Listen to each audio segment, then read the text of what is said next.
Hello friends, आज आपण बघणार आहोत की ही जी पिन नवीन निघालेली आहे ही नॉट बनवण्यासाठी वापरली जाते पिन।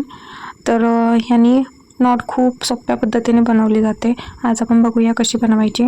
याकरता कापड आपण घेऊया कट करून एक किमान 1 ते 1.5 इंचाची पट्टी आपण कट करून घेऊया। क्रॉस पट्टी कट करून घ्यायची, सरळ घेतली तरी चालेल।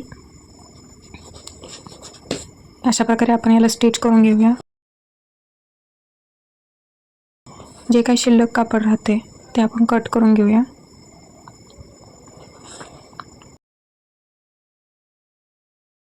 त्यानंतर या पिनला या नॉटमध्ये अशा प्रकारे आपण घालून घेऊया। त्यानंतर इथे एक हुक दिलेला आहे त्यांनी, ते हुक आणि तिथे त्याच्या बाजूलाच एक कडी आहे, ती कडी अशा प्रकारे अडकवून घ्यायची। मी दाखवले व्हिडिओमध्ये। ते अडकवल्यानंतर कापड तिथे अडकतं। त्यानंतर आपण खूप सोप्या पद्धतीने नॉट बनवायला स्टार्ट करू शकतो। बघू शकता तुम्ही मी किती फास्टमध्ये करते हे। अगदी 1 मिनिटामध्ये खूप मोठी दोरी आपण बनवू शकतो, कितीही मोठी दोरी असली तरी।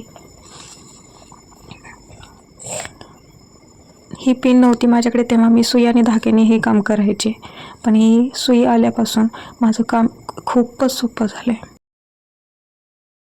बघू शकता तुम्ही मी केवढी दोरी बनवलेली आहे आणि किती छान बनवली। व्हिडिओ आवडला असेल तर लाईक, कमेंट आणि सबस्क्राईब करायला विसरू नका आणि अशाच नवनवीन व्हिडिओ करता चॅनलला सबस्क्राईब करा। थँक्यू।